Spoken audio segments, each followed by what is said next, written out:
Hello, welcome to PokéBoys. We're here returning episode 5. And a little change of plans tonight. The final two chapters that we have remaining here in Bushido for season 3, chapters 5 and 6. They just kind of ran so seamlessly together that Really we're just did. gonna Almost cover didn't. them. Yeah, we're just gonna cover them here, one episode. The final episode, I guess, as far as covering the story of Bushido. This isn't the finale of season 3, though. That will come next time. But for now, we're going to be wrapping up the narrative of Pokemon Bushido, chapters 5 and 6, House of the Shadows, and the final plan.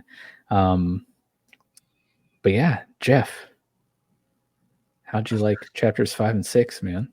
I was gonna say that they almost didn't have to split it up into 2 chapters because the way that it flowed should have just been 1 chapter. I agree.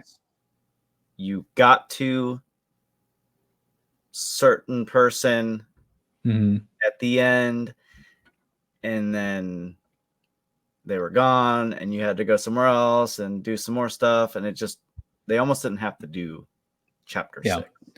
Yeah, they didn't need that title card for sure. But I like these 2 chapters were very combat heavy. Like, wow. But so much fun. Like we'll get into it, but it's pretty rowdy on my end. I was playing pretty stubborn too. Like, I wanted to use a certain Pokemon for everything, and sometimes it went well, and other times it backfired really bad. But it was so much fun. Like, this was like, it was a good time. Like, nice. This is what I enjoy about Pokemon, is the battles. The story was great too. The story was really, really, really good. Huge twist. Did not see that coming. Yeah, we have an answer, a callback to maybe the first episode we did. But you'll just have to keep listening to find out what the heck we're talking about. Kumino, how'd you feel about chapters 5 and 6? I'm gonna start off by saying cushions. Those freaking cushions. If you know, you know. If you know, right? If you know, you know. Them dang cushions. But it must be really heavy cushions. I was gonna say that's not very practical. Right. Like they had to be made of stone or something. I don't know. But like Joe, it was actually smooth. I feel like they didn't need to make the chapter 6 title card right there. Like, it made no sense, especially because it was so short. But I'm assuming it came due to the writing. Maybe the person thought that it would go longer. I don't know. I'm just speculating. But I also got into the habit of using one Pokemon and was starting to have a rough time because forgetting that this game is kind of tailored towards that competitive mind frame. But they were just so good. I mean, I can tell you who it was. It was Big News. Like, Big News was just kind of the MVP here. Powerhouse. Yeah, but got into some battles that just wasn't favorable for it, and that gave me a tough time because if you're not on the ball from the start of the battle, then you're gonna have a rough time in that fight. Yeah, that's what I realized with this, and I imagine with every Pokemon game I will play. Like, there's just your favorite. You're gonna have your favorite. Like, you're either gonna do awesome or it's just gonna backfire. Yeah, I definitely. We had that. You'll definitely have a favorite. The thing is, with the official games, chances of you having like a hard time even just using like your favorite Pokemon in every battle, slim to none. They're pretty much is no consequence difficulty wise Oh. in the official games. This game is extremely challenging, which is I nice. realized that. But yeah, so I agree. I think, you know, there honestly isn't much to cover in these two chapters, like podcast wise, because it's just a lot of battles. There obviously a lot of story stuff happens, but for me personally, the only catching I did in these two chapters were shadow Pokemon. So I wasn't encounter. I think maybe I had like 4 wild encounters on my way to Yami Island. Didn't catch anyone. It was just battle, and it was very fun. So with that being said, let's get into it, and we'll start off like we do every episode. What was your team at the end of chapter 4? Come on, Jeff. We've been doing this all season. Come on. I'll lead us. I wrote it lead down us off. somewhere. I'll lead us off while Jeff shuffles through his loose leaf paper notes over there. After chapter 4, I ended with Kenji, my Gallade, level 54, Nala, my Pyroar, level 57, Jinroku, my Corviknight, level 57, Gyozin, my Toxtricity, 59, Ghost Jin, my Samurott at 59, and Aikida, my Grimmsnarl at 61. Kumino, what was your team at the end of chapter 4, start of chapter 5? Okay, just real quick, if everybody noticed me bobbing and stuff, that's because I'm listening to the Higan City. Is that what it's called? I'm listening to the music that's in there, and it's a nice little jam. Yeah, Dude, yeah. the music I'm is so listening good. to the music there. It is and good. It sounds so good. But the end of chapter 4, it was Sceptile, Zoro the Sceptile at level 62, Reiju the Salazzle at level 60. Dragon the Garchomp at level 59. Big News the Togekiss at level 63. Yokozuna the Greninja at level 60. And Pause the Lucario at level 61. Very nice. Dad, did you find in your papers? No, I did not. No, okay. Well, I'm sure Big Al was on there. He was. So I I had, know he's on there. He's a mainstay. oh, dude, Al was freaking. Oh, he was so good, so amazing. Give me a second. I'll figure it out. I'll go to the Talonflame and see. Sure.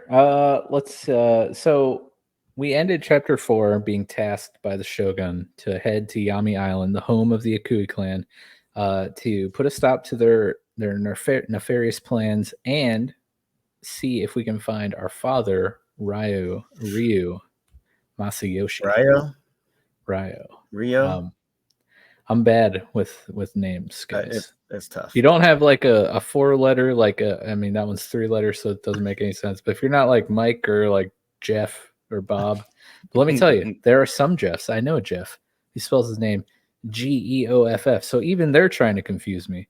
So just get that out there. But no, so we head over to the coast there and set sail, water walking over to Yami Island, and Yami Pass is covered with purple shadow fog. And at the end of chapter 4, we were given the ability to we like fully upgraded our Katana of Light, and now we have the ability to banish this shadow fog and travel through Yami Pass and make our way to Yami Island. Before we did this, though, I noticed I had an ability patch in my inventory. So I went ahead and checked my team to see what their ability would change to. The only one that was interesting was Nala. I was able to change her ability to Moxie, which is kind of cool. Nice. If you knock out a Pokemon, your attack goes up 1. So changed Nala, my Pyroar's ability to Moxie, and then I headed towards Yami Island. Did either of you guys do anything prior to setting sail? Let's see. Well, I told you guys in Discord about this. I screenshotted it and showed that Zoro was upset that it took me so long to get back to the game that he started chewing on my feet as soon as I got back there. So, That's when Oh. I switched him out for Big News and put Big News in the front. But at the bay, there's a move tutor there that teaches you Oh yes. the moves from the Isle of Armor DLC. Mhm. I went through it extensively, but nothing really screamed out at me because a lot of the moves rely on terrain. And I'm sorry, I'm still just stuck in the habit of if it isn't an attack move, I don't want it. Same. So I was like, nah, I don't want none of them. But it is some really, really good moves there. So if you haven't made it there yet, I advise you to look through that inventory. Make sure you hit up what was The that? slowpoke wells. Well, yeah, that too. But in this particular case, no, you don't need money. You need the ore that we got out of that one. Oh What is it? yeah, Hanatium. Yeah, you need that. For 5, she'll teach you whichever move that you want to learn, in which is based off the typing of your Pokemon. So that's a big plus right there. I ended up getting one because I looked through that list too, and I ended up teaching Aikida my Grimmsnarl Burning Jealousy, which is a fire move. No reason really, other than it was the only one that anyone on my team really could learn, and I wanted an excuse to go back and mine because I love doing that. So I spent nice 10-15 minutes mining some Hanatium, and then taught it burning whatever I said. I just closed the game. So yeah, Burning Jealousy, I want to say Burning Meteor Jealousy. Beam, and like one other move really don't work off the terrains. But Burning Jealousy would have done me no good as Reiju is a special attacker. So yeah. But So- that was all I really did before heading out on the water path. Right. What's up, Dad? So I got my list. Like I Okay. had to go through and figure out who I had. I swear I had it written down somewhere, but I've got so many papers everywhere right now. So, so I had Sekiro, my Delphox, Carol, Colossal, Al, Feraligatr, Larry, my Lapras, Timmy, my Caracosta, and King. Come here. King, my Kingler. That's Kingler. That's where I ended. And they were all around like 50-ish. I don't remember exactly. Okay. And as far as stuff I did before I set sail, I managed to catch a Slowking. Nice. Is that a evolution of Slowpoke? It Yes. is. Good job. Yeah, it's one of the branch evolutions. Which And variation of it did you get? Did you get the Galarian or the regular Slowking? Did he have like a crazy dark purple head? Yes. Okay, Galarian. He was pretty cool looking, so I had to snatch him up. I named him King Poke, which just makes sense, I guess. Nice. Yeah, good name. So yeah, then I went to the island, cleared the fog. Nice. Cleared the fog, then went to the island. So yeah, on the pass, I mean, just a lot of battles. So many. I counted 5 battles just in the water alone, and not gonna replay every battle, but here are the shadow Pokemon and whether or not I caught them. So the first Akui Clan was a Crocodile. I caught it. Second one was an Absol. I caught it. Third one was a Toxtricity. Guess. I caught it. Really? Fourth one was a Pyukumuku. Guess what? I caught it. And the Nice. fifth one was a Raichu. And you're right, I caught it. I caught none of them. Intentionally, or was it just bad luck? Just bad luck. I have no luck with shadow Pokemon in this game. And I tried. Well, no, that's a lie. I didn't try until this last leg. I guess I didn't really know how. But all you got to do is beat them up a little bit and throw a ball at them, just like in the wild. which I managed to catch 2 of them. Nice. But this was later on Okay. when I finally figured it out because I kept trying. I think I tried one time and they smacked the ball away from me. Oh, So yeah. I guess I missed the text where it said it could not be caught because it was too darkened or whatever. His heart Yeah, was. some of the big trainers, like the admin for the Akui clan early on, you weren't able to capture their shadow Pokemon. Which I have a funny story about that later on. Which probably could have used a different ball to test that. So we'll get there when we get there. I'll have to go back. I'm curious though, because my catch rate of shadow Pokemon is incredibly high for this season. So like I want to go back because I noted every one in my episode notes. So I'm gonna try to remember to go back and figure out my catch rate percentage of shadow Pokemon. It's got to be close to 90%. Wow. Yeah, So I've you're only pretty missed high. 2 or 3 maybe. I would Yeah, say mine's pretty high too because I didn't even really try till now. And I think I only missed 1 of 3. That doesn't count. No, So- if you didn't try, that means they died and you didn't right. catch And mine is like 0.3. So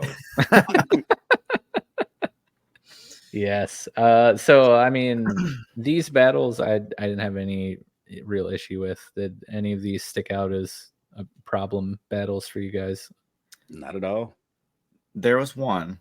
I Okay. got through like the first 4 and I used mostly Big Al and Carol carried me. Al and Carol, how can you go wrong? And then I don't know if you remember the clan member Eno. But for some reason I can't remember why, but gave me some trouble. I ended up passing out. And so I went and bought so many Ultra Jams and Revives. Like I had 60,000, whatever the currency is. So I just like stocked up on a whole bunch of crap.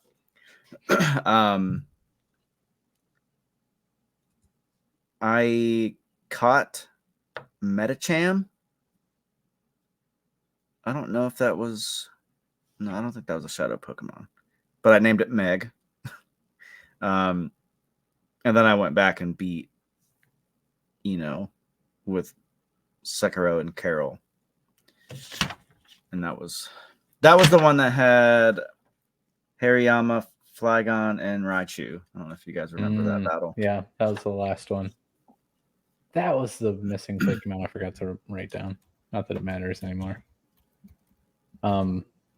Yeah, so after we get through Yami Pass, we reach Yami Island, of course. And this is the home of the Akui Clan. So these are I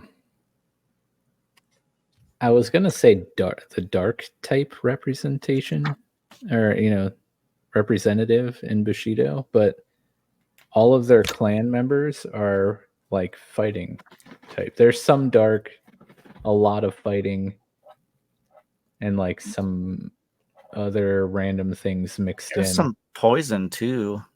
Yeah, but a heavy portion is like Mindfu, Hariyama, Pangoro, Lightbird, Breloom, Greninja, like a lot of fighting, a decent helping of dark. But I do think in the in-game their type representative or representation is dark.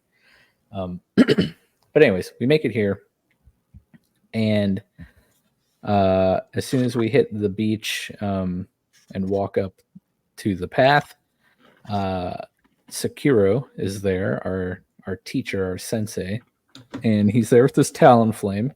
Yep. And Akane is also there, and she's there to help us, and obviously she's looking for her Daramaka. And the cool thing is Sakuro, he basically becomes your Poke Center and Poke Mart. He will heal your Pokemon, and for some reason he has like the trunk of his Talonflame full of like Pokemon paraphernalia, and he will sell it to you. Like, Right, but he's like, our master. You would think that he would just give it to us. yeah, Considering just how help us out. his He's mission like, is. no, what's up that's with that? that healing gem. That's $800, dude. Sorry, bro. Times are tough. Right. He like, I gotta stand on business. I gotta stand Yeah. on business. Remember the code of Bushido is honor, so you will pay Right. me for these items. Exactly. Everyone's got to pay. Yeah. So that's kind of nice. But we're here to figure out what's going on with the Akui clan and try to find our father, Ryu. And Akane, she's like, yo, I'm here to help you, but I'm trying to find Daramaka, so I'm out of here. So she kind of runs off ahead of us. Mhm. And we make our way through Yami Island, which, shocking, full of a lot of battles. Man, so many battles. Yeah. So many. I actually jumped ahead in my notes. The battles that I did was after the whole beach part, so I'm sorry if I confused anybody. That's okay. So yeah, like we fight. They're on the rooftops. They're in trees. Yep. They're in every single house. Yeah. One One thing to note is, well, actually, two things to note. There are little purple flames scattered throughout the island, some of which are blocking your path. And if you go up and like interact with them, you come to learn that you can use some sort of technique with the katana to extinguish the flames, but we have not learned it yet. So I was like, okay, interesting. A new little puzzle added to the game. And secondly, once you find the dojo on the island, you learn that you can't enter it because you need 5 keys. So we're bringing back that find 5 leafs to gain access to the dojo thing, except this time, instead of leafs, it's keys to unlock the dojo door. Right. So with those two things in mind, go ahead and finish what you're saying, Dad. So yeah, I mean, I did those battles outside. Went into the house, went to the basement, and we're told that we're not supposed to find the keys, and they're all being guarded.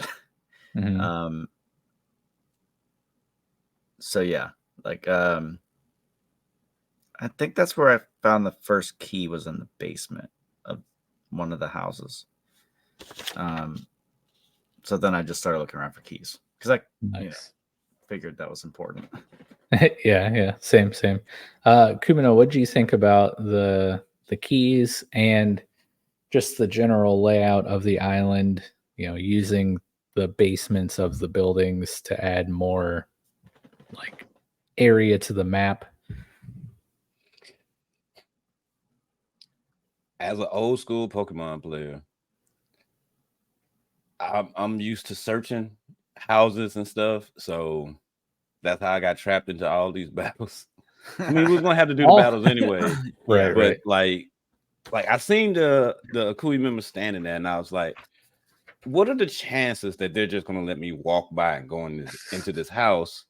And that was the first battle right there. The very first house, when you walk up the little stone steps to enter the island, and like that, found the key in the basement. You get 2 battles. The one outside. Is there another one in? I think there's 3 outside. Yeah. It's 3. So she's standing outside the house. Then when you get in the house, it's 1, and then you go down to the basement, and there's another one, and that's when you get the key. There's so yeah. I really like the fact that they had those basements. It reminded me so much of Team Rocket in the earlier games. I really like that. But man, those battles, oh my god, this is when stuff started to get brutal for me, because I just had big news in the front, because I'm like, I'm trying to figure out how to duck and dodge these guys, but you can't. And so like I wasn't running back to Sukuro to heal. I wasn't using healing items myself. So big news ended up in a lot of situations where I had like half health and stuff of that nature. And it just went bad, especially the battle with the one in the library, to Shosuka with the Octagon and the Solizopod. Man, Yeah, it was just rough, but I enjoyed it. I really enjoyed it. It felt good.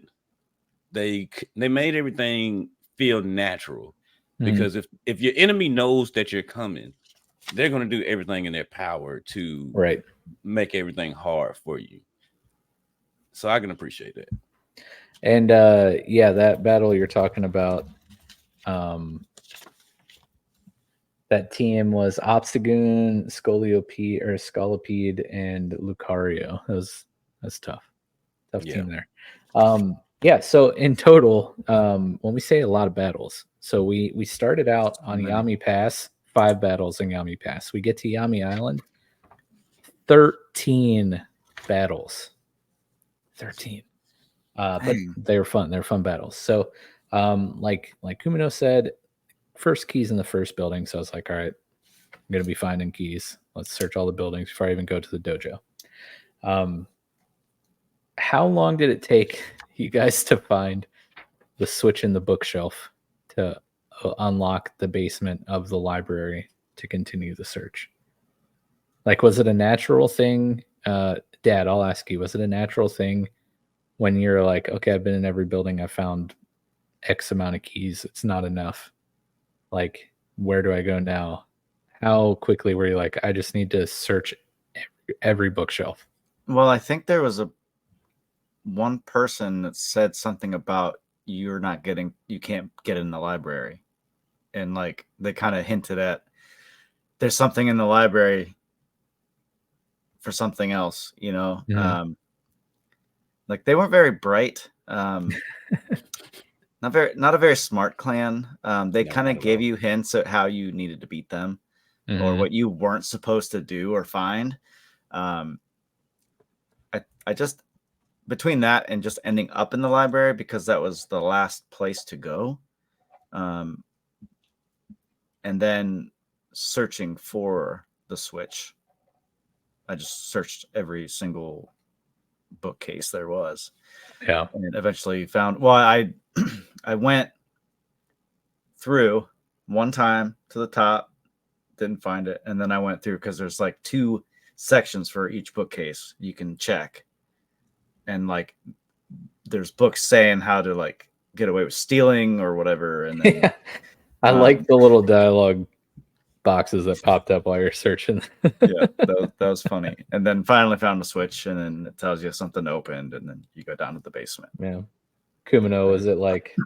Yeah, mine was by accident, because like I wasn't paying attention to anything they were saying. Like I was kind of irritated with the battles. So, but when I read the first bookshelf that I read, it said it's a bunch of books on how to commit crimes, and you know the dialogue of it saying they make books for those. So I was like, what other crazy books do they have here? So I was just reading the bookshelves, and it clicked open. So.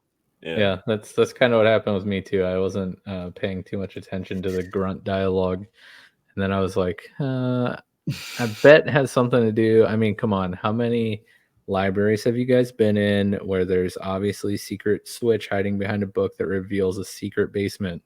I mean, it happens to me at least once every 3 trips to the library. So I was like, there's probably something in the books, but then I started reading the text that popped up, and I was like, okay, this is kind of funny. I want to keep reading and see what else. Yeah. And then I was like, oh, there it is. How convenient. But yeah, so we go down to the basement, and guess what?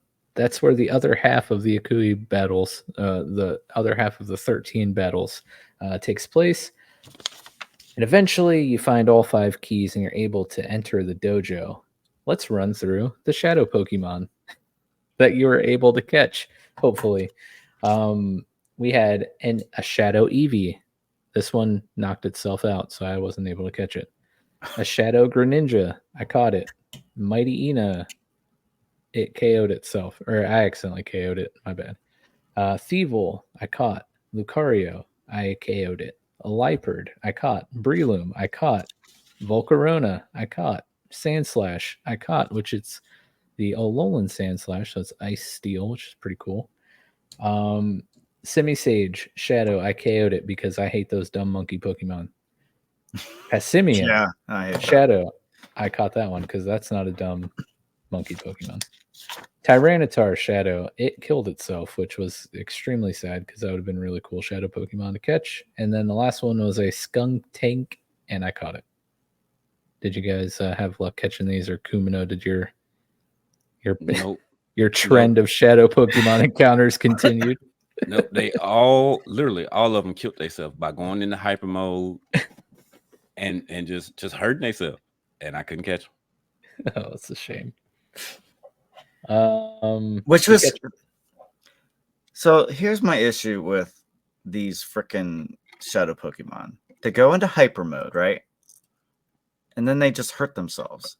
Mm-hmm. Like, if you're gonna pick anything to take over any region, this would probably be the worst typing to use because they just end up hurting themselves. Yeah, I mean, I think like for a balance reasons, it's nice because they have no weaknesses and they're super effective against everything. So to give the players a little bit, it's not even an advantage, but like a boost, since you're for a lot of the battles in the second half here in the dojo, particularly the final battle in the dojo, the Shadow Pokemon they're like super powerful. So a lot of times they would outspeed my team, and they would one shot my team, so I wouldn't even be able to get any attacks off. So I understand what you're saying, like in a logical sense, but right.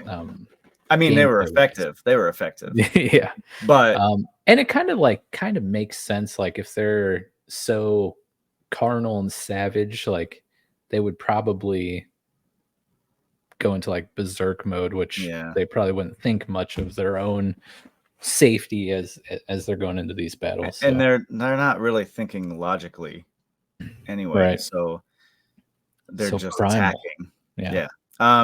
So before I get to the dojo, I spent quite a bit of time in the basement. There was the whole Purple Rock disguise. I don't know if you guys remember that. Yes. And I think it was the same clan member Yes, that it did was. it to us It before. was. And I was thinking to myself, like, I got you again. Rock disguise, like I didn't really fall for anything. I knew it was something. Was there anything else I could have done, like to interact with it? I think I had to just press A. Yeah, you just had to press A. Yeah, I mean, I couldn't slash it with my katana, which would have ended it really fast. I mean, the dialogue that I put was, come up on a boulder. I know that it's not a boulder. Try to murder it. And Akui Kenshin, when I tried to cut it, popped out and said that I fell for that trick. Like, no, I have not. I literally tried to murder you. Like, if I can go ahead and cut you down, I'm gonna cut you down so I can skip this battle. Right. Oh, that's hilarious. Like I said before, this Akui clan, not very bright at all. Not at all. So I fought this member again. I had to heal after this because they did step up their game a little bit this time around. I only had Carol left, and I had an unhatched egg. So I decided to walk around with an egg to see what did it hatch. It did. What was it? And I did spend some time just like walking back and forth a bunch. Oh yeah, that's the best way to hatch eggs for sure. And then the dialogue for it, when you go into the summary, is like, you can hear noises inside. It's about to hatch soon. And then it doesn't. And then you're like, what do I have to do to make this freaking egg hatch? It hatches a little bit later on. So I caught a shadow sand slash. Nice. Wait, what did your egg hatch into? Right. Hold on, I gotta find it. Yeah, he Oh, said it that's right. happens That's later right. on. It happens He's later. got to rustle through his notes. Right. So We'll let's get to it. build up The to that part suspense. where it hatches. It's not that suspenseful. But I and then realized Like it's just a Mew. It looks so dumb. I don't even understand. I realized what that I had got an egg, so I know what it hatched into. Shout out to them for actually putting that in the game. Oh, okay. Now I'm excited to hear it. And then I caught a Shadow Simisage. Okay. Just to say I caught a freaking once I figured out how to do it, I did it again. You have to do it. I mean, it's just like those Pokemon could be so good. I haven't tested my perfect IV theory yet. I need to purify some of these, see if it actually is true. I did purify those ones. The ones that I caught, I purified them. Nice. I had a couple items that the light flutes. Yes. Yep. I use those. I snuck up on the dude that the one house you go into, they're facing you and they tell you, you won't just sneak up on me. I'm always watching or whatever. And then you're like sneak up behind them and fight them. Took them out, got the last key and got up to the dojo. Nice. But we couldn't continue, like we couldn't go up into the dojo. We had to go down to the basement of the dojo, right? Mm-hmm. So when I saw the pokes locked up in cages, I'm like, this kind of goes against their whole thing of like letting them roam free and oh yeah, it's true. I didn't even think of that. Like, yeah, what are you guys doing? Like, they're just well, you got to remember, it was Kuro who wanted to allow them to roam free and terrorize everything. The rest of the clan, they didn't care. They just wanted to steal Pokemon and turn them into Shadow Pokemon. Especially every other member. What the ultimate plan was. And I wonder if putting them in the cells was a way to like transform them into Shadow Pokemon. I mean, I know some of them were using their katanas and stuff, but maybe if you're not a cool admin that has the Shadow Katana, you have to like manually torture these Pokemon to turn them into Shadow Pokemon. Well, since all of those Pokemon were the Pokemon that were stolen at the tower, I'm pretty sure that they were just held hostage just to be in the cages. Like that had nothing to do with it. I didn't even put that together that those were the ones that were stolen. But you're right, because Akane's Pokemon was down there too. Yeah. So anyways, to set the scene, we go down into the basement, and as soon as you walk in, through the staircase, there's just prison cells, and they're full of Shadow Pokemon. And as you explore this floor, your father Ryu. I'm just calling Ryu. He's down there, locked away too, with these Shadow Pokemon. I'm not gonna lie. At first, I was tempted to start freeing the Shadow Pokemon before I talked to my dad, but I was like, okay, I see him down there, and then I start walking in, and then you get sucked into the auto dialogue. But yeah, like you said, the flames are blocking the path upstairs. And we find out once we're down there and we talk to our dad, or if you try to open a cage before you talk to your dad, that the cages, the cells require a special key to unlock. And to do that, we have to go into the basement's basement. The lower, yeah. Basement. Yeah, so we have like basement Sublevel inception 1 going on. Yeah, exactly.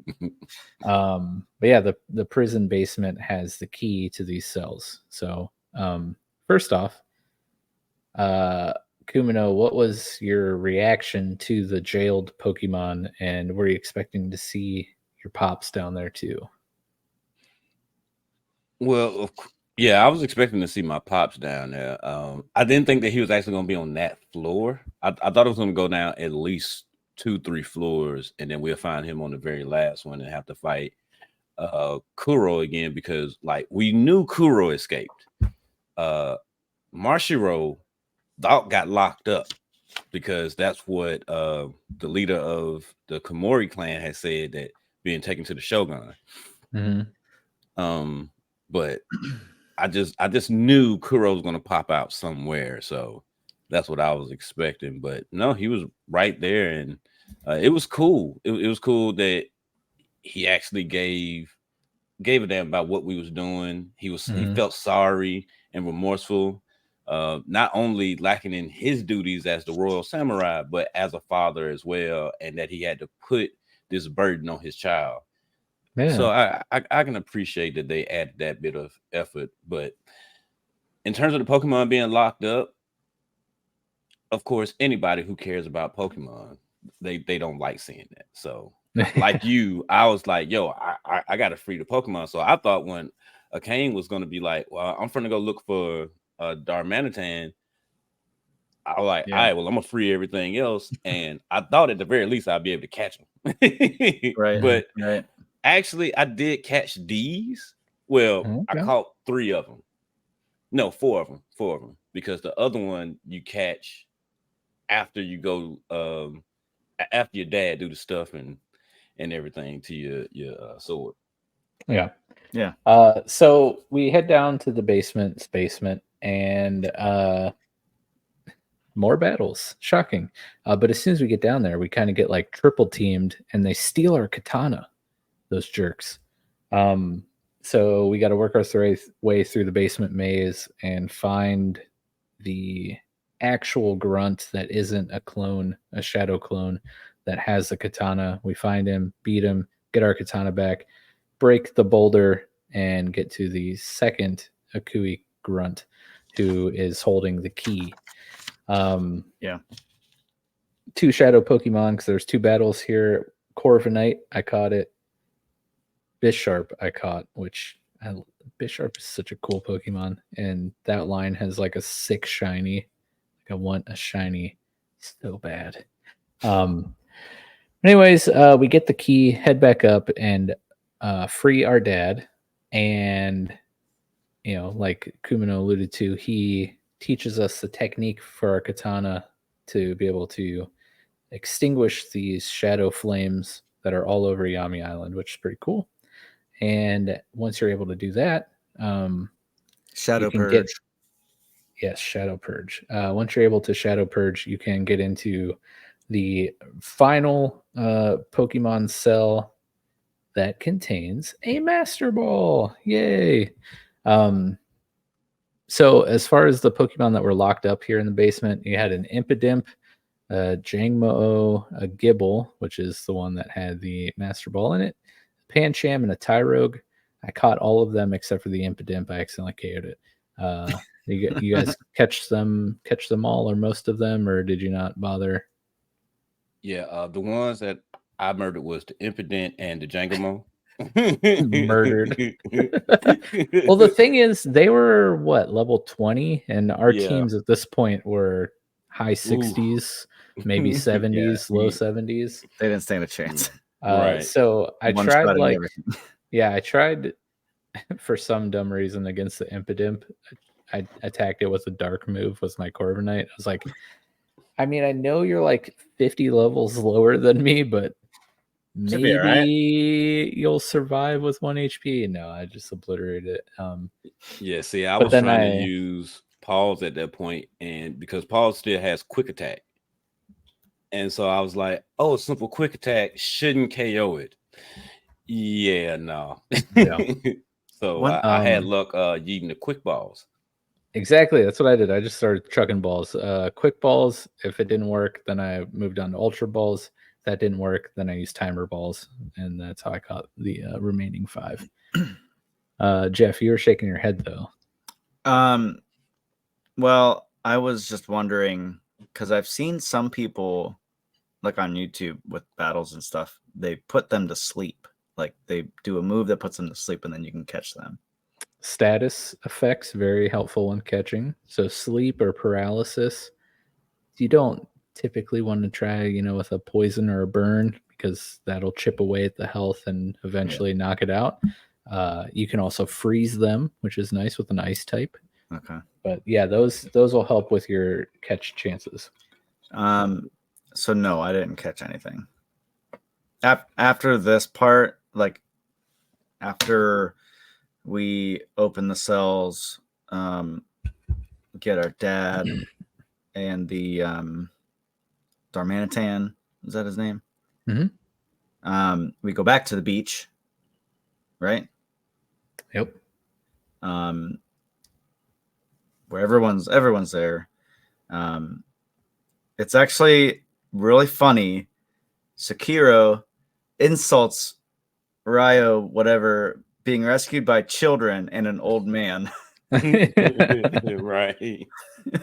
Some royal samurai you are, just a Yeah, he jab. just straight up shames him. It's He amazing. does. It's hilarious. Right. He's like, I could have sworn I taught you better than this. He's like, I'm sorry.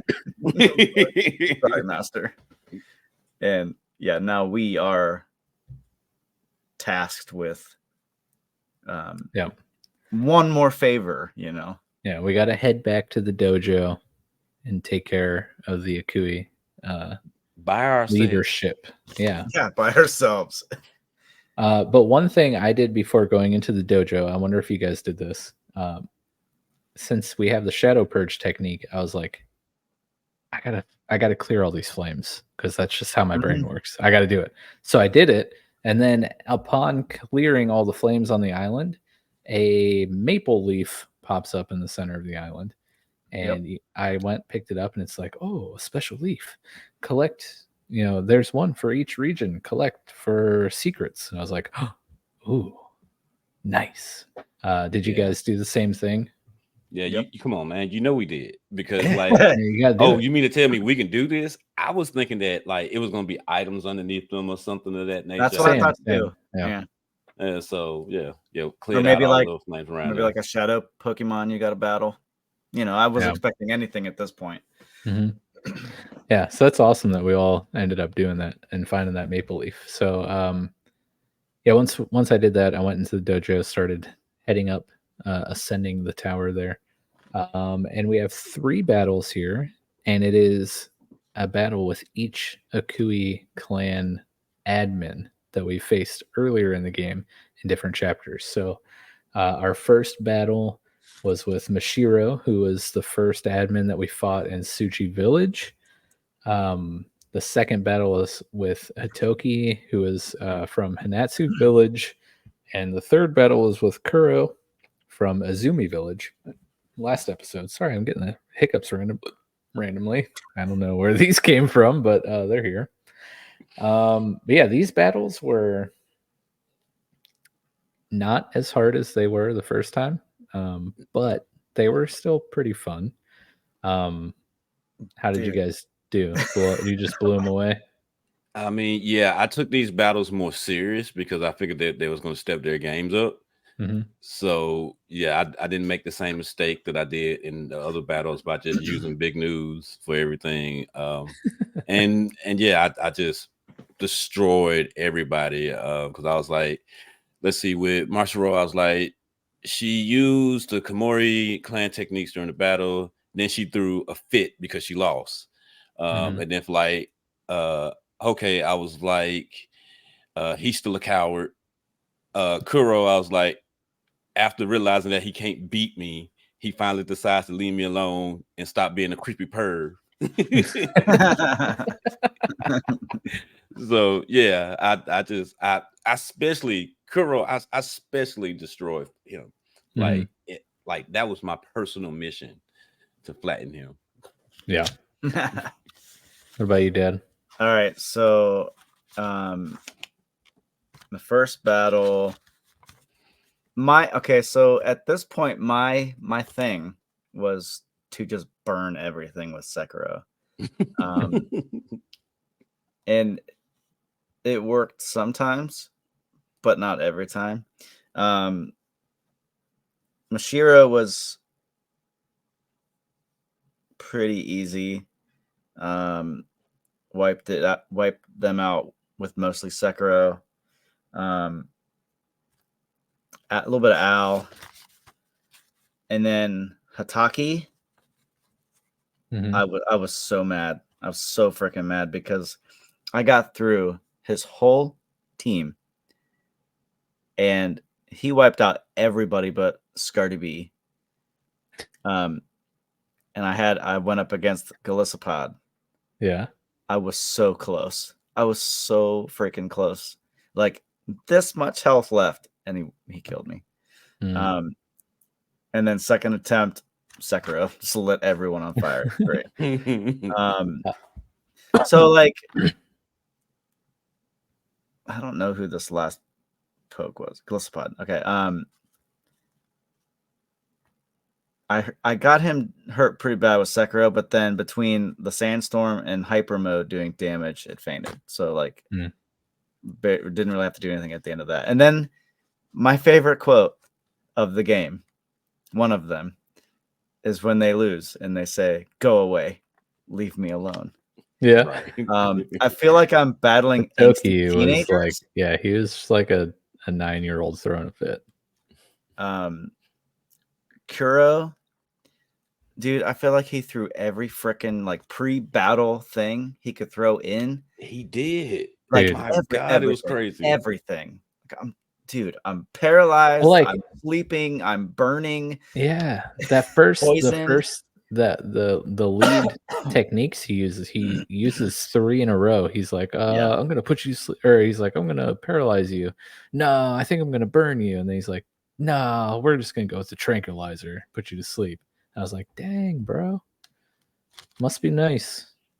Right, but luckily we had I had loads of lumberries, so I ain't had no problem with that. I just hit up the status. Those were great because those those cure any status, right? Yeah. Those are perfect for this game. So when I fought Kuro, he put Pangoro out first, and he just destroyed everybody. One-shotted my whole freaking team. Oh, geez, that's not good. No, it was not good. So I went back, and I think this is when I kind of just did some random stuff, walked around a bit, and this is when my egg hatched, and it was a Manaphy. A mythical Pokemon.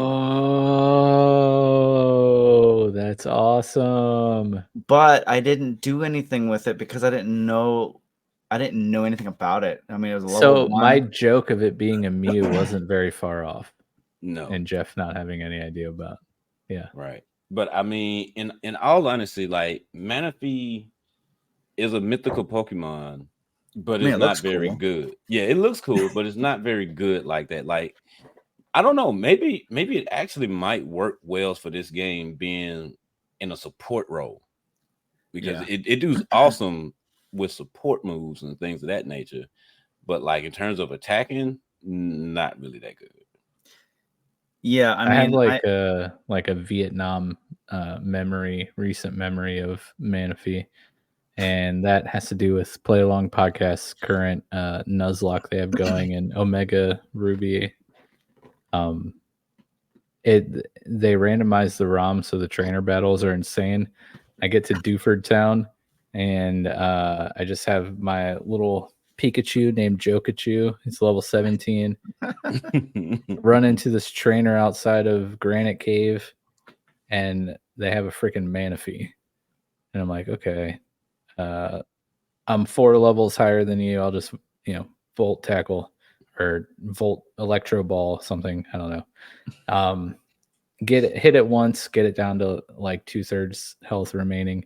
It uses Tail Glow, which boosts its like special or its attack, something like that. And I'm like, okay, hit it with another Electro Ball, get it down into the red, like 10% health left, and then it one-shots me with a bubble. Yeah. Critical hit bubble, and it obliterates Jokachu. Yeah, and I was Tail like, Glow is a beast of a move, but typically anytime I see somebody use a Manaphy, they use Tail Glow, set up, baton pass, and pass those stat boosts onto another Pokemon.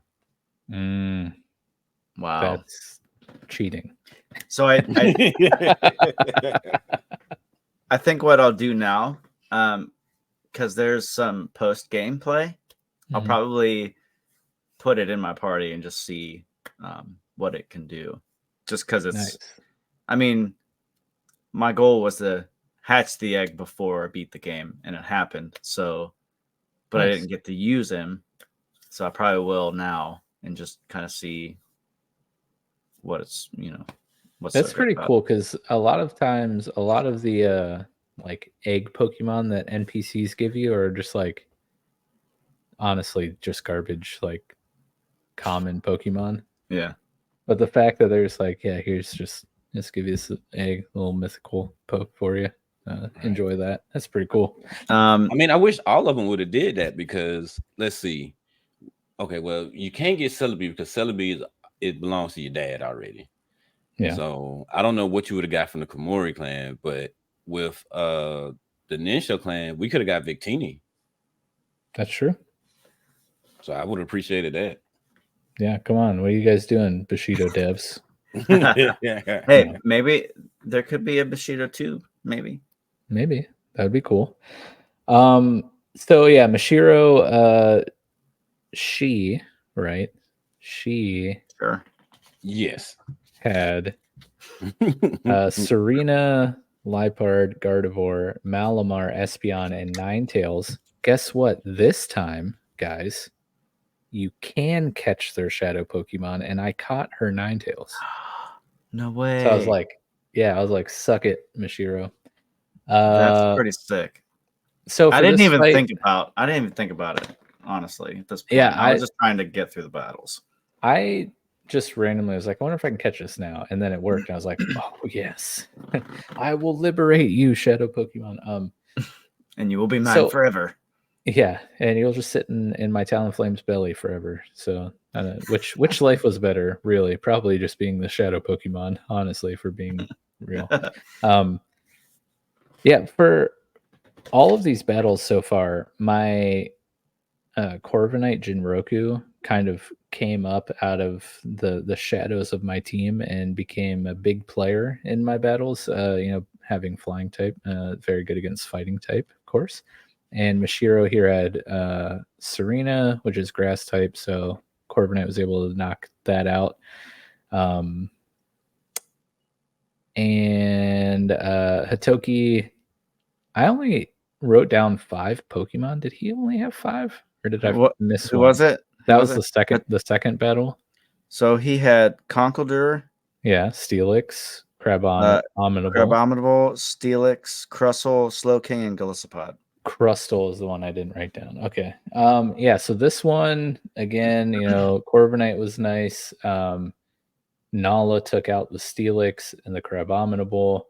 The Galarian Slowking, I forget who took that one out. Crustle was taken out by Samurott, and then Golisopod was his shadow Pokemon. And guess what? I caught it. You better believe I caught that. Nice. And then final Kuro, his team was pretty sweet. Pangoro, Salamence, Obstagoon, Incineroar, Gallade, and Hydreigon, which was his shadow Pokemon. And you guessed it, I caught it. Nice. Did you catch any of the admin's shadow Pokemon, Kumino? Not at all. Not at all. Listen, even if I wanted to make the attempt to catch anything, I wanted to destroy them. That was my mission. I was like just trying to survive at this point. Like these battles were so freaking intense and like nail biters for me. Mm-hmm. Like, am I gonna make it through these battles? Like, it was rough. I will say, since they were close, keeping my experience share on, I was finally like on par level wise with these. So they still were pretty challenging because of all the Kenshi techniques that they were using and stuff. But much easier than the last times when I was under leveled. But once we beat Kuro, we head to the final floor of the dojo, which has the leader of the Akui Clan. And we find out. Oh no. What? I just did something dumb. I was going through my Talonflame's belly of Pokemon. And I was holding Larry and like going through like summaries and stuff to find out who was on my team earlier. Mm-hmm. And you released it? Well, I couldn't just hit escape because it said I was holding. So I went through the menu and released it. What was Larry? Oh, wow. Larry. Oh, wait. A water type. Lapras, just shut the Lapras. game up. Like close the game. Yeah. Don't It's say what I that. was just about to say. Just shut the game off, and you There you good. go. But yeah, we find out who the Akui Clan leader is, and that's Hattori. Have we been Who introduced is? to Hattori before in the game, or is this the reveal? In the very Hattori? beginning, Hattori came to the tower. That's right. She's the one that stole or like ambushed the Shogun. Oh, in the that's ceremony. right. That's right. That's right. But yeah, we do figure out something. Jeff, would you like to do us the honor and reveal who Hattori is? Well, it's not revealed like right away. There's a little bit of a flashback. Do you want to go through the flashback? So I wrote down Hattori, woman, not a man. Thank you. Thanks for clearing that up for me. Thank you. I need all the help I can get, guys. It's very hard to tell the genders of these. I mean, it should be obvious with the long hair, but still, I mean, I figured it out. So this is where we figure out her backstory, the true story of the katana, and her truth behind Masayoshi, which is our dad, Ryo. So there was another family that ruled over the Aisho region, the Nami family. They were treated well. No, at the time there was another family that ruled. Yeah, it was a Nami then there family. it was a Nami family. Yeah. Okay.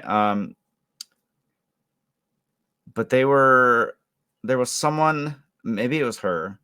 You have to help me fill in these gaps. Yeah, it was her. Yeah, okay, Hattori so she was the servant of so the she Nami was treated lesser because of having a shadow affinity. Mm-hmm. Ryo meets her and gives her some bad news. Yeah, they're performing illegal experiments on the hearts of Pokemon back then. Yeah, rude. And their leaders are all thrown in jail. Mm-hmm. And Ryo is applauded as savior for saving all the Pokemon and fixing that situation. Ryo tells Hattori she can stay with him. And I'm like, Interesting. It's about to get weird. Oh, yeah. And it does. And they stay together for a while, and then there's a little kid, which is oh, sorry. Which is that us. is the dumbest joke Right, the ever. current saviors of the region. It is us. Yes, and this is where we find out that Hattori is our mom. You And could say Hattori's PC gained a +1 that evening.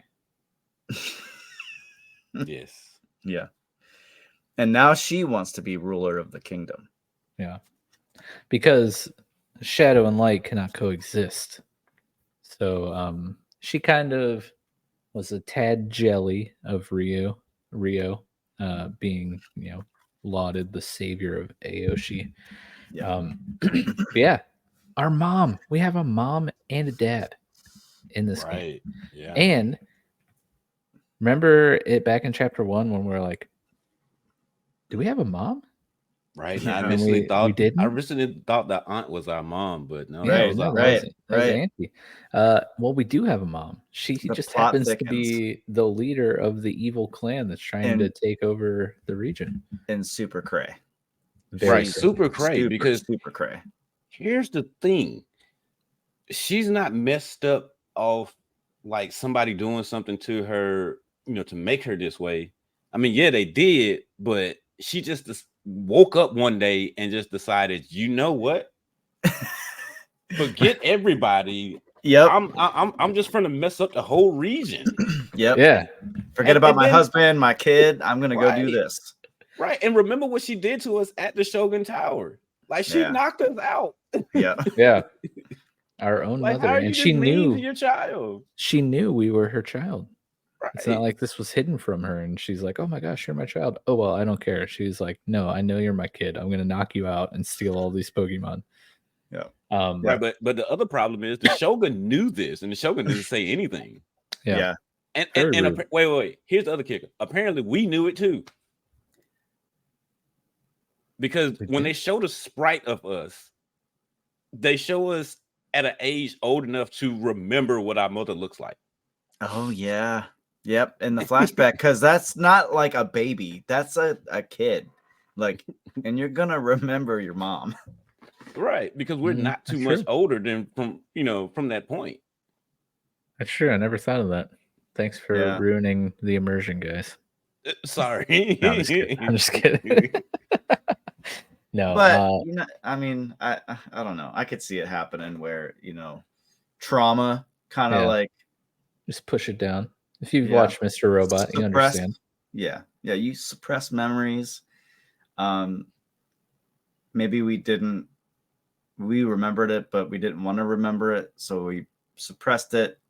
Like it was kind of there, but it wasn't, you know, Yeah. Our minds are kind of tricky. You know what else is crazy about Hattori? She has a Shadow Lugia. Yes. Like what? First off, the sprite for Shadow Lugia, sick. Mm-hmm. I loved it. Very good. I loved how like its little eyebrow things were like gray. It's just like it was great. It's amazing. But she, you know, she's like, you know what? I want the throne and I want to rule the region. So I'm out of here. So she hops on Lugia's back and she flies out. So she does what she did to us when we were kids. She took off again. Yeah. Yeah, essentially. Yeah, she went to go get milk and cigarettes. In the hearts of all the Pokemon. And then rule the world, you know, whatever, you know. Yeah. Classic. Classic mom. And we're kind of like teleported back to the beach again. And that's the end of chapter 5. Well, Akane, Sakiro, and Ryo all show up. Oh, yes. Go ahead. You can continue through it because I didn't write this stuff down. So then, yeah, then that's when and that's actually where the chapter 6 title card would have showed up. However, it did not for me. Like, well, I'm guessing that's where it showed up. It shows up when we get back to the beach after they all kind of like head back, and Sakuro's like, "Oh, just fly back whenever you want. You know, no pressure. Just your mom's about to destroy all the region with her state of the Shadow world. Lugia." You know, right. about to And happen, actually, it did flash by like kind of pretty fast. So maybe it was a situation where you kind of like looked away and it showed up. It's definitely possible. I mean, I was pretty into the moment, but it just happened so seamlessly. Yeah, it really did.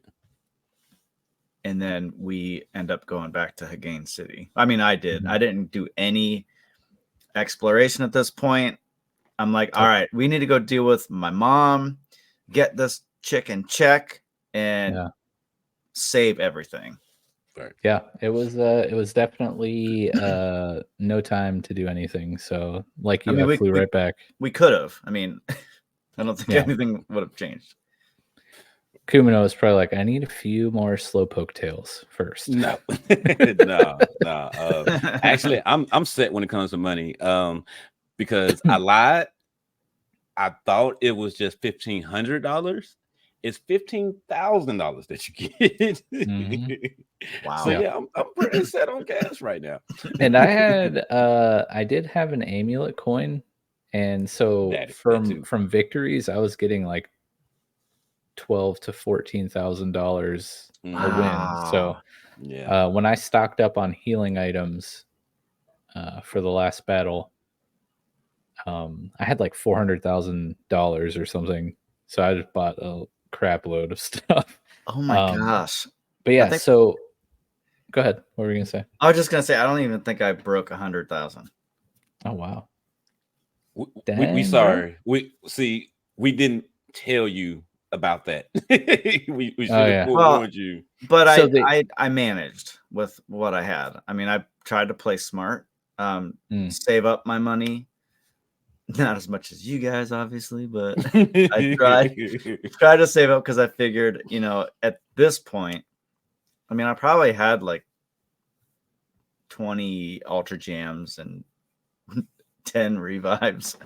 Nice. Just because I didn't know what to expect, and it was going to be wild from here on. Yeah. And it was. So for future reference, if you find an amulet coin in a game, you can make one of your Pokemon hold it. If that Pokemon enters the battle at any point, your winnings, I don't know if they double or they just increase, but you get more money every time you win. It doubles. That's pretty sweet. Yeah. So that's always good to know now. Yeah, if you could slap that on again. one Sorry, Pokemon. No, that's sorry, okay. Bad job fine. out of us. Bad job fine. out of us. It's fine.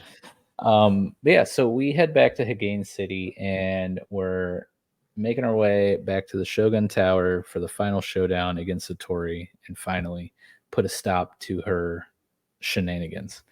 So there were, unlike Yami Island, there were only 3 battles leading up to Hattori. Nothing too crazy to note. There was a Shadow Togekiss that I caught, a Shadow Oranguru that I caught, and then the final battle before Hattori was a double battle with Suku, which, how can I say this nicely? As a woman, she was useless, like worse than useless. Like did absolutely nothing but get completely obliterated. Actually, she didn't get obliterated. For me, she attacked them, but her attacks did nothing, and they just kept jumping me. Yes.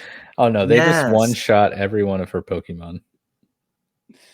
Like the only thing, like she only lost one Pokemon because her Frostmoth came in second, and by the time the battle ended, it was still there, and it took like maybe like 2 hits. It was still in the green.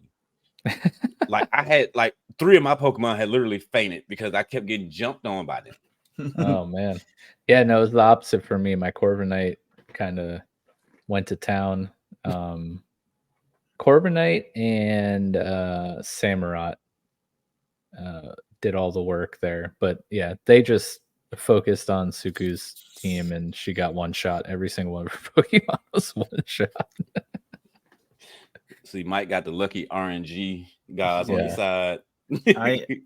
So the first battle, like not even in the tower, when you're like where the hot springs are, and then there's the ramen noodle shop right next to it.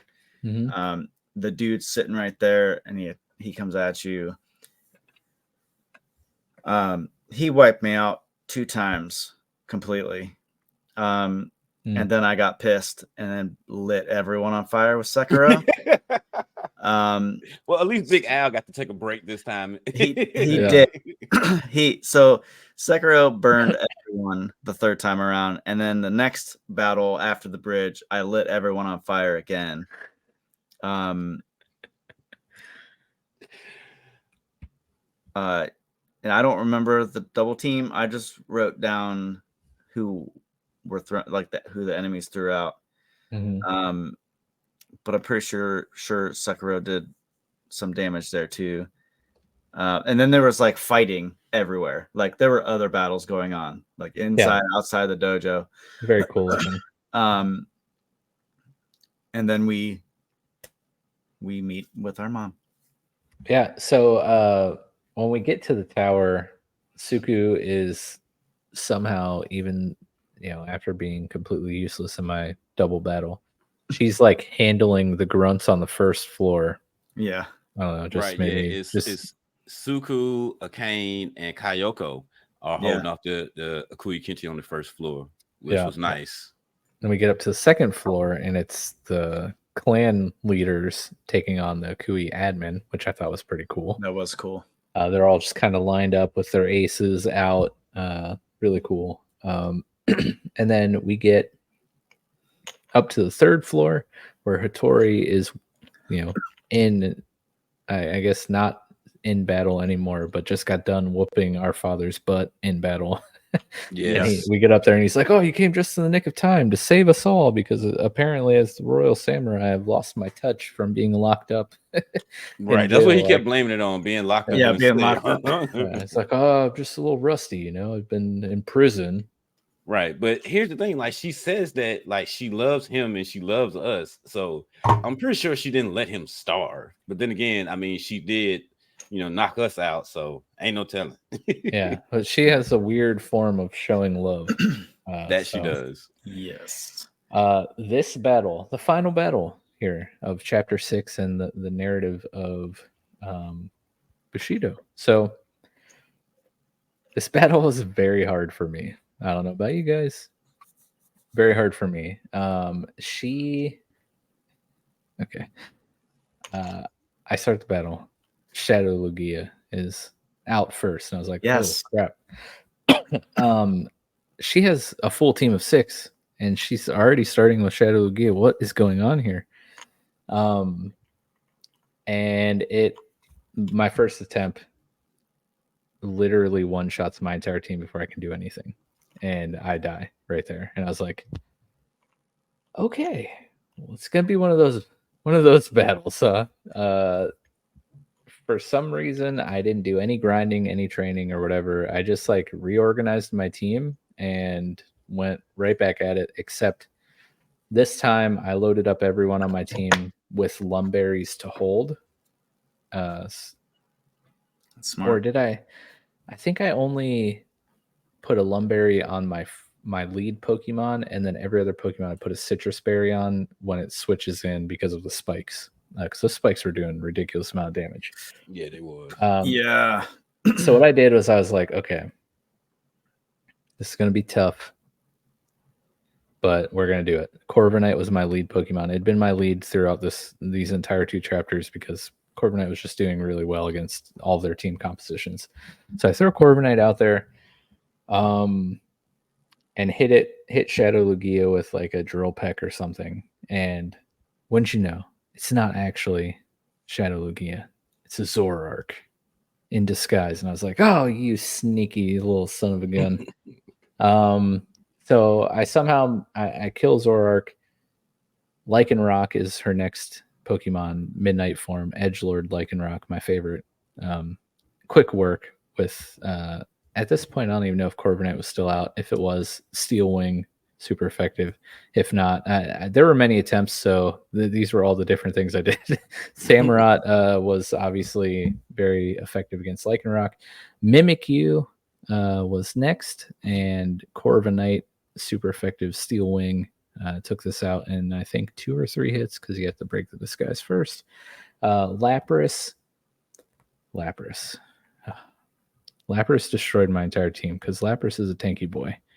And at this point in my second attempt, I was down to only Toxtricity remaining and was not able to kill the Lapras. So I was like, all right, we went back and did this 3, 4, 5 times. If I didn't get a good start to the battle, I would just reset. So I'm like, I'm not even going to waste the items, the time. I know I'm not going to win.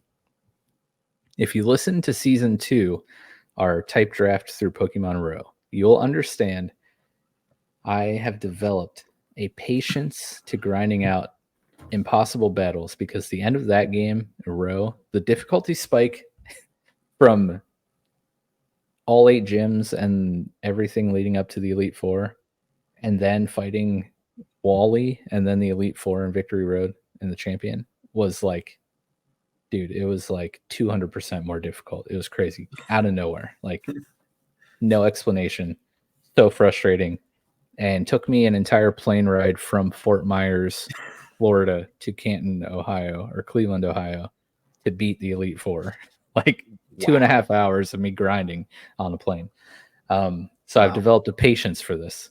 I figured out that leading with Toxtricity would probably be my best bet because it has Drain Punch, so I would be able to steal back some life from the Zoroark. And then, of course, he has Toxic, which is great for cheesing and, throwing Toxic on something and then basically stalling the battle by healing and reviving and stuff like that. So what ended up happening on the attempt that I beat this,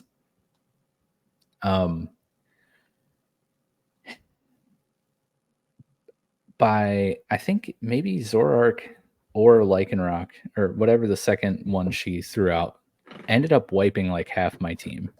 But once I got past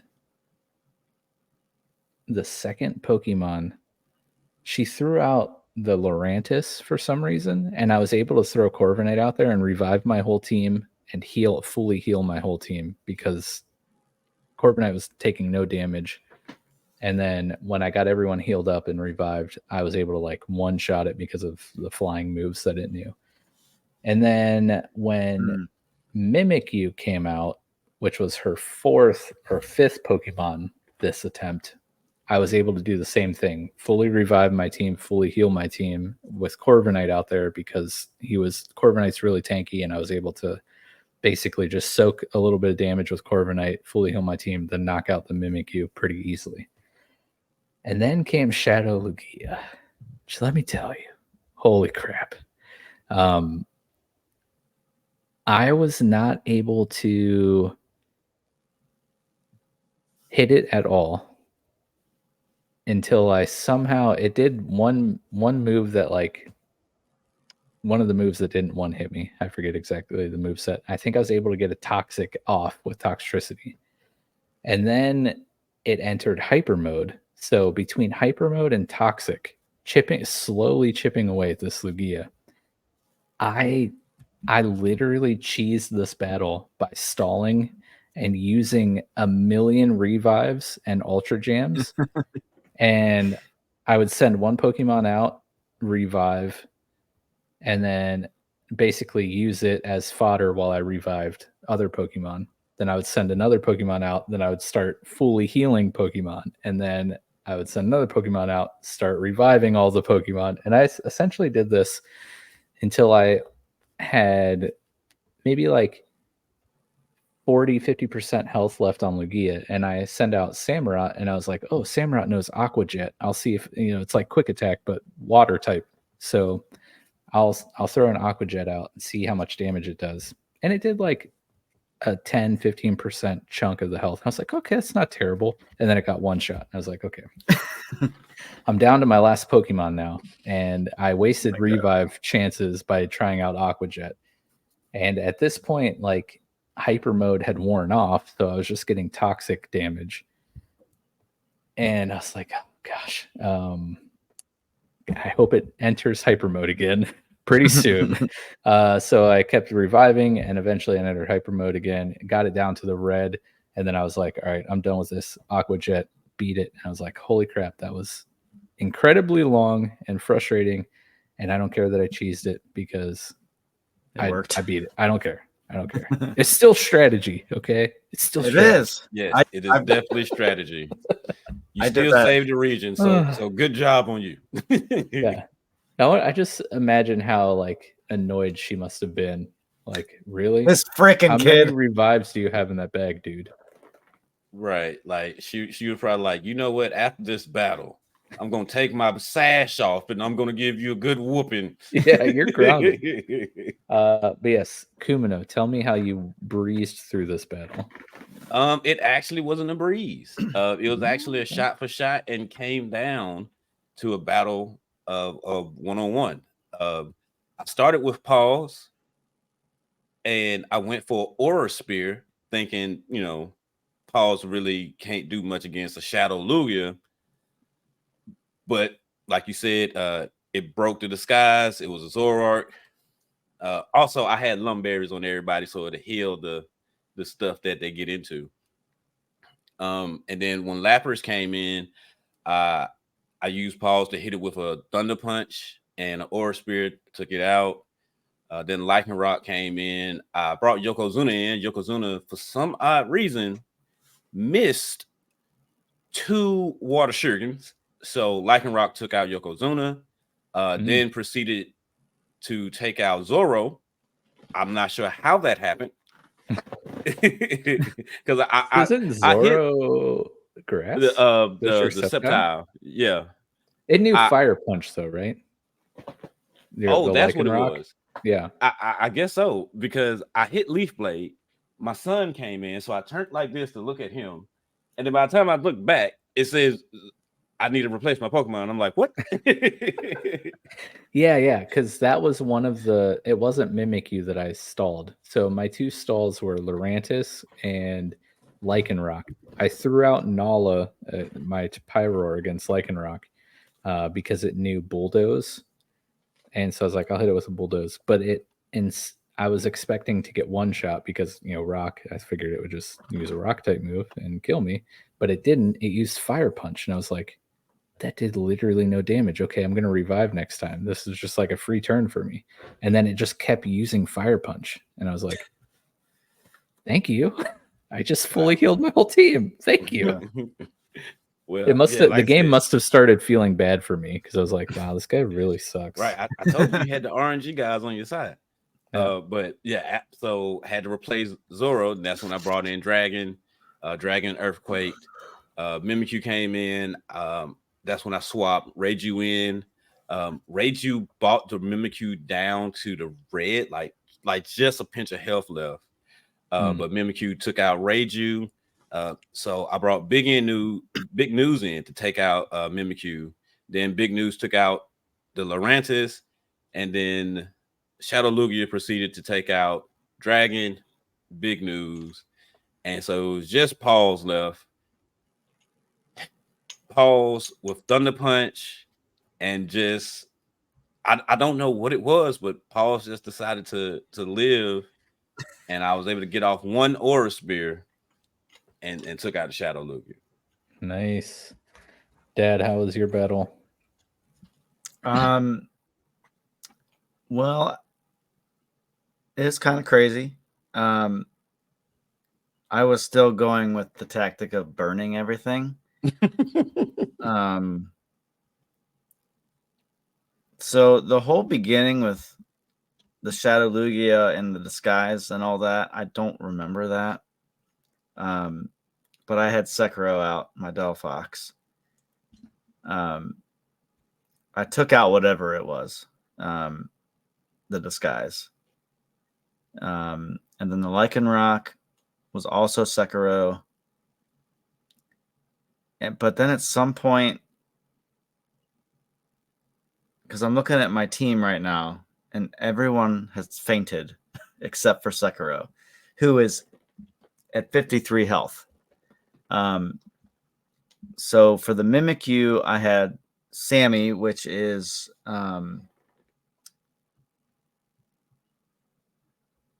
the Sim Sage. It probably didn't last. Well, actually, no. Yeah, it did take out the Mimikyu. And then the Lapras, Al, good old Al. And then Lurantis, Sekiro again. And then Lugia, Sekiro. Nice. It was rough. It was rough. First attempt, or did you have to do multiple attempts? It was my first. Oh wow, nice. It was white knuckle the whole time. Oh, excuse me. Yeah, very tough battle, and like she was using all these like room change moves, like terrain change, of course, like the crazy Kenshi techniques, and then she had spikes down, and the spikes were doing like 15-20% health when you switch out a new Pokemon. It's a very intense battle. Yeah, and for some odd reason, I'm not sure if it was her own techniques or like something going on with the Zoroark, but she used the stuff to put us to sleep, like Dark Void, but it was as a technique. Yeah. And some kind of way or another, it was something else that she did, I guess was another technique that implemented Dark Rise Nightmare. And I was like, why am I going through this? Yeah. It was wild. It was very intense. Very hard. And after we beat her, Hattori goes to cut us down with her freaking katana. Like, yeah, she's lost her mind. Mother of the Year award. I'm telling you.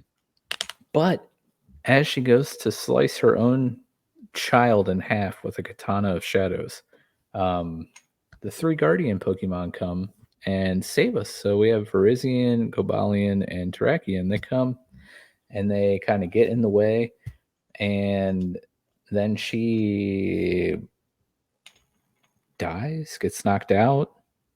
The what screen what goes happened? white, and Yeah. she meets her younger self, who kind of Yeah. talks her off this ledge. Yeah, she has a little inner monologue. I like to think this was like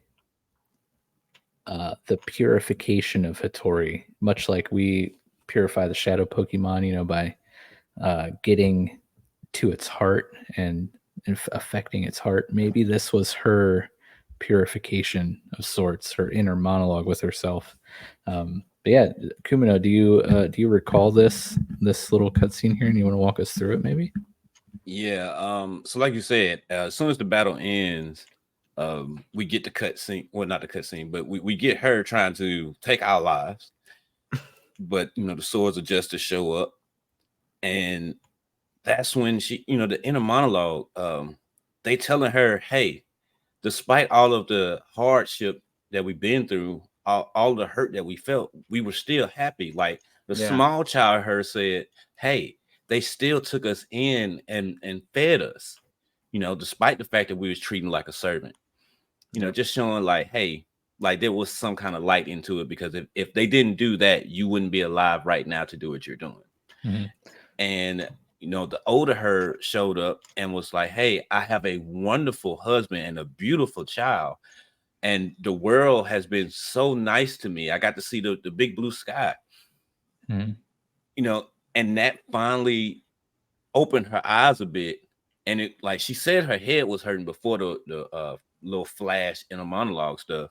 So I'm assuming, like you said, it was the opening of her heart, but not through any means of us, but a means through herself, and just trying to purify herself. Yeah. It's really good. It was it's the silver linings, right? Find the positives in your situation, and having an attitude of gratitude instead of the attitude of a victim, or something like that, where, oh no, life sucks, but look at my situations. Instead flipping that and being like, well, yeah, things were tough, but this family did care for me and provide for me, and uh, give me an opportunity. And yeah, like Ryu is, maybe the royal samurai savior or whatever, but he also took me in, and we had a great relationship, and he was a good dude, and we had this amazing child. We wouldn't think we were amazing, of course. So like, why are you throwing that all away, right? Your life was actually pretty good. So it's a cool moment of like self-realization, and what it comes down to, she finds out in this conversation with herself that she had lost the essence of Bushido, and that pretty much turned her into a shadow human. Yes. And like what it boils down to is like the essence of Bushido is kind of like, I mean, the code of Bushido is honor, but like the essence is like the relationships with the people and the Pokemon around you, which is pretty cool. She kind of like isolated herself in that. But yeah, and then the credits rolled. That's right, they rolled. Bam. And we're done. Very, very intense final 2 chapters there. I thought it was really cool how they wrapped up the story. But we're not going to get into the review and like our thoughts and analysis of the game. We're going to save that for the finale next episode, in tandem with the final battle, which you guys will see next episode. But like Jeff said, there is a post game. There's chapter 7 that's, I think, literally called post game. Yeah, it is. Which I might come back and revisit this, someday, chip away at it. We have the 5 maple leaves to collect. We're told, well, first off, I after the game ended, I did go and help Akane purify the Darmanitan, because I felt bad. Gonna help her finish that out. She tells us, after we help her with that, we get the second maple leaf. She tells us to go to the other shrines, and maybe the guardians will bless us for saving the region, and also to go talk to Suku at her prayer spot to help us get stronger. So I don't know what that entails, but maybe we can catch the guardian Pokemon. I don't know. I'll cool. Maybe chip away at this, but we can get into that next week. But as we end here, what was your final team, guys? We got to know the final team. For me, it was my team didn't change at all, essentially.